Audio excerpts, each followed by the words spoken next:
cordial saludo de parte de las estudiantes de la carrera de Educación Inicial de la Universidad Católica de Trujillo, Benedicto XVI. Las integrantes que conforman el equipo número 3 son Lidia María Ramos Guzmán, María Elena Maquembidaurre, María Rosemary Morales Santos, María Evita Goicochea Tumbajulca y mi persona, Maricruz Araín Luna López. El tema que nosotras hemos seleccionado es la injusticia, y dentro de ello hemos elegido una noticia que se aplicará bajo la metodología de ver, juzgar y actuar. Antes de ello les hablaré un poco sobre la encíclica Pacem in Terris. Pacem in Terris, que en español significa paz en la tierra, es la última de las 8 encíclicas del Papa Juan XXIII, publicada el 11 de abril de 1963, 53 días antes del fallecimiento del pontífice, coincidiendo con la celebración del Jueves Santo, con un subtítulo que reza sobre la paz entre todos los pueblos que ha de fundarse en la verdad, la justicia, el amor y la libertad. Era una especie de llamamiento del sumo pontífice a todos los seres humanos y todas las naciones para luchar juntos en la consecución de la paz en medio del clima hostil generado por la Guerra Fría. La encíclica Pacem in Terris describe 4 principios considerados fundamentales para alcanzar la paz en el mundo, que son la verdad como fundamento, la justicia como regla, el amor como motor y la libertad como clima. Además, esta encíclica hace énfasis en los derechos y deberes que deben observar los seres humanos y los estados, en las relaciones entre sí, en las relaciones con otros seres humanos y otros estados, con la finalidad de conseguir la paz y el bien común. Además, señala que el ser humano debe tener paz interior para poder conseguir la paz social.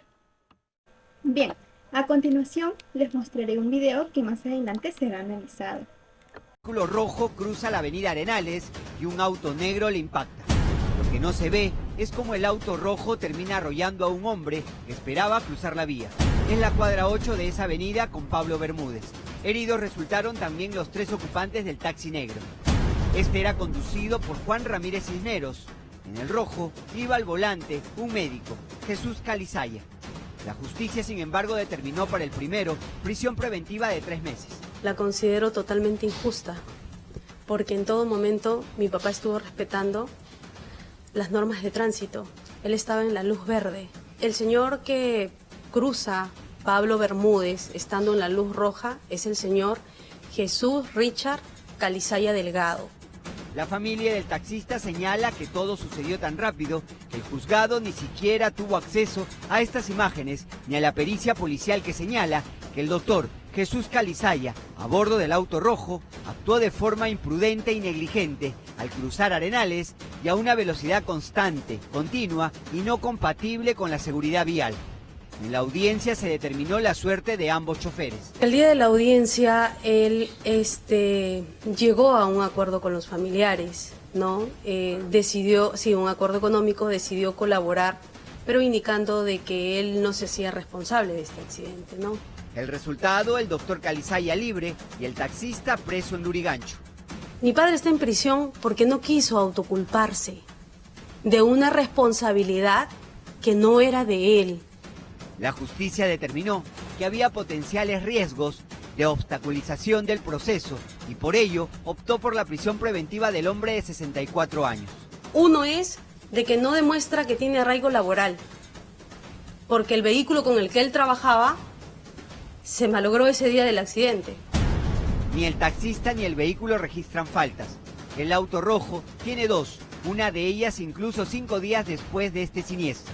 Minutos después se estaciona un auto delante de ellos y un señor se acercó y lo increpó al señor Calizaya, al conductor del auto rojo, y le dijo que él venía desde la avenida Arequipa así y que casi le choca. Señor, esté usted donde esté, yo le pido que trate de ubicarnos. La familia Ramírez tiene puestas sus esperanzas en que la justicia revierta la situación este miércoles en la audiencia de apelación.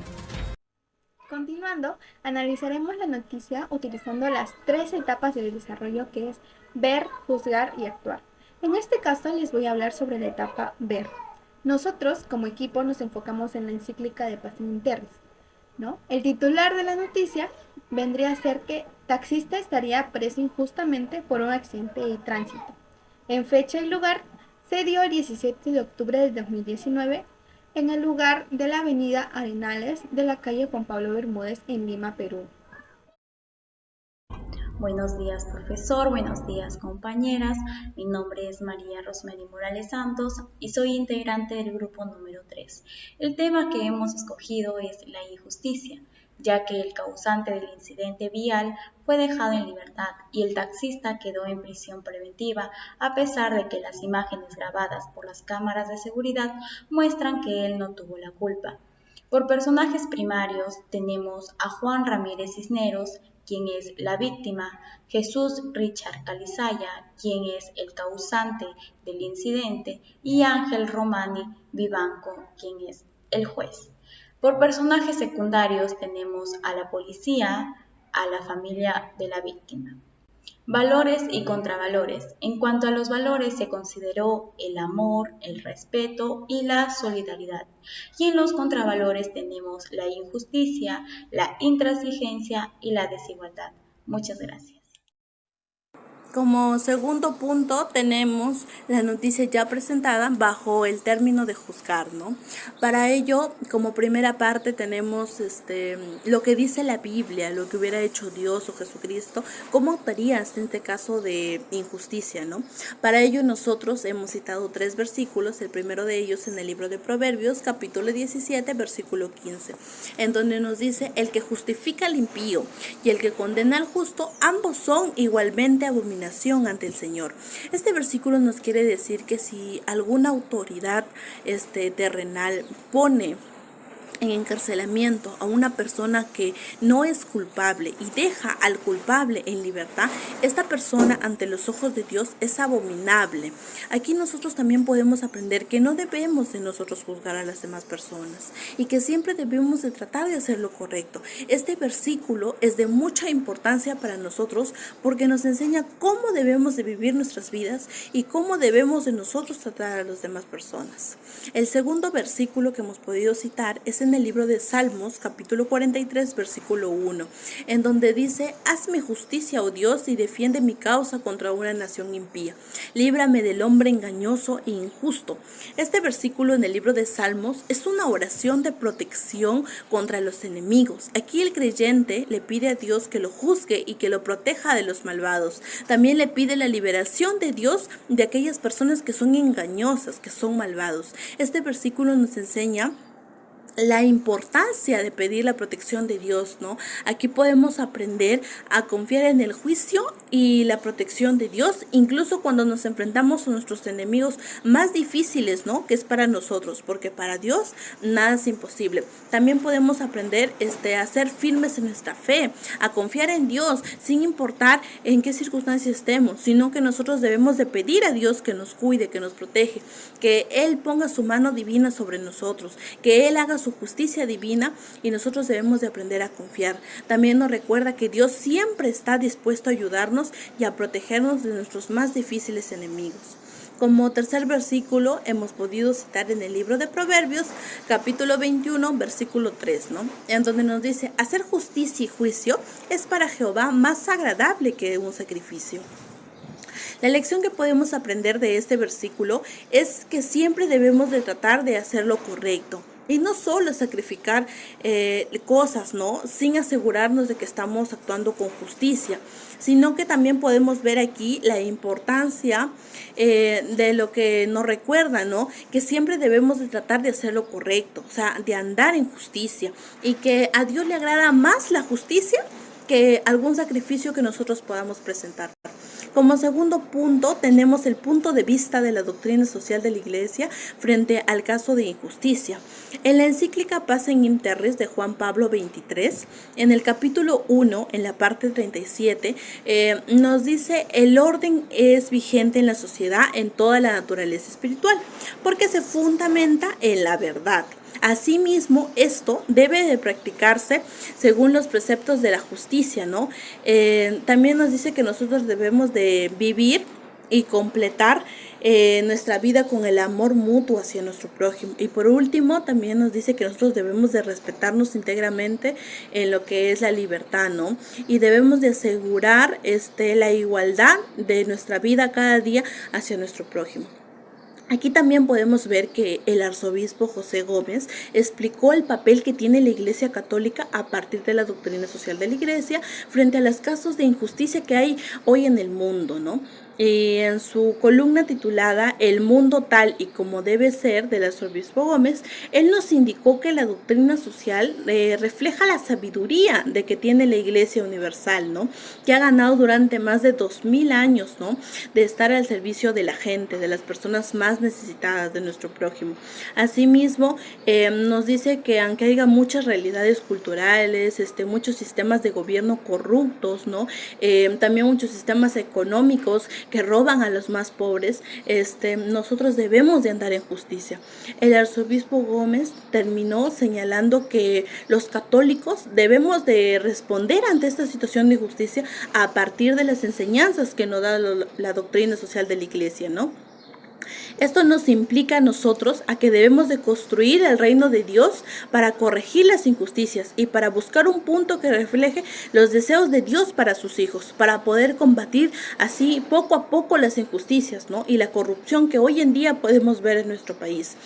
El arzobispo también nos añadió diciendo que la reforma social, la verdadera justicia, ¿no? Y la paz duradera solo podemos conseguirlo a través de la conversión del corazón y la renovación de la mente. Asimismo, finalizó diciendo que nuestros principios nos llevan a trabajar por una justicia sana y por el bien común para todos los ciudadanos, ¿no? También debemos de nosotros proteger a las personas que son vulnerables y levantar a los débiles. Debemos de promover la libertad, la justicia y la dignidad de la persona. Gracias. Como tercer punto, las leyes humanas, ¿no? En las leyes humanas hablamos sobre los derechos. En este caso, voy a hablar de 3 derechos. Está el derecho de la justicia, que tiene como valores la ética, la equidad y la honestidad, ya que es la voluntad de dar lo que le corresponde a cada uno. La encíclica Pacem in Terris nos dice que el orden de la sociedad es todo de la naturaleza espiritual, porque se funda en la verdad que debemos practicar según la justicia, respetando la libertad y la igualdad de los derechos. Como segundo derecho tenemos el derecho a la libertad. En esta encíclica nos dice claramente que la dignidad del ser humano debe ser el centro de todo derecho, de toda política y de toda realidad social y económica. Juan 23 también nos dice que tener una convivencia humana en paz implica el respeto y ejercer los derechos de los demás. Como tercer y último derecho tenemos el derecho a un mundo justo y libre. Este derecho nos dice que debemos saber un orden apropiado para que podamos disfrutar todos de derechos y libertades en nuestro país y por todo el mundo. Como tercer y último título tenemos lo que es el actuar. Como primer punto, ¿cómo actuar como profesional? Bueno, en mi caso, como maestra, yo en mi salón no quisiera que hubiera injusticias, ya que no es bueno para los niños ni para los demás. Y haría charlas motivadoras con ejemplos que les hagan entender, a comprender de que la injusticia no es bueno y no los lleva a nada bueno también, ¿no? Mis actividades que yo realizaría sería hacer charlas, repartir volantes informativos acerca del tema, realizar marchas con pancartas, con frases motivadoras sobre la injusticia, ¿no? Para que hagan hacer una actuación, un teatro, sobre un caso que muestre sobre la injusticia, ¿no? Y que dé un mensaje reflexivo hacia las personas que lo van a ir a ver. También, bueno, como muchos saben o habrán escuchado, una frase que usan, que es muy común, ¿no? Que es: el que obra mal no triunfa en la vida, porque esa es la injusticia. Bueno, le paso a mi siguiente compañera. Profesor y compañeras, tengan cada uno de ustedes muy buenos días. Mi nombre es María Evita Rucuchea Tumajulca y el día de hoy vamos a tratar lo que es la injusticia. Para afrontar lo que es la injusticia, debemos de tomar en cuenta algunas estrategias, las cuales son, las cosas pueden ocurrir de forma distinta o como no nos gustaría. Trabajar con nuestras metas no conseguidas, como excusas para mejorar y lo que es para no utilizarlas en nuestra contra.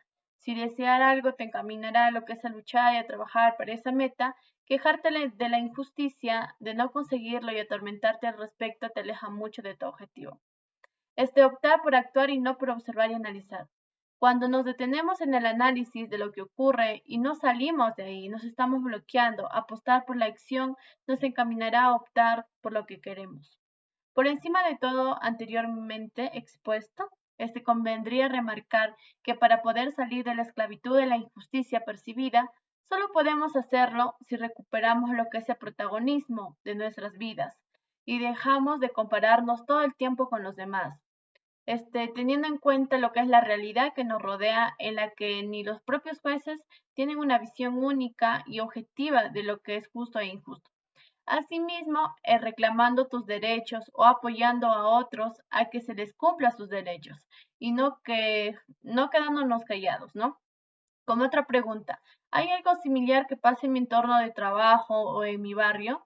Sí, por ejemplo, los alcaldes de los distritos gestionan proyectos para la comunidad. La municipalidad provincial les brinda los recursos para que sus obras de la comunidad se puedan realizar. Sin embargo, los alcaldes del distrito no lo realizan y se quedan con los beneficios que la municipalidad les brinda. Muchas gracias, profesor. Muchas gracias, compañeras. Muchas gracias por su atención. Eso es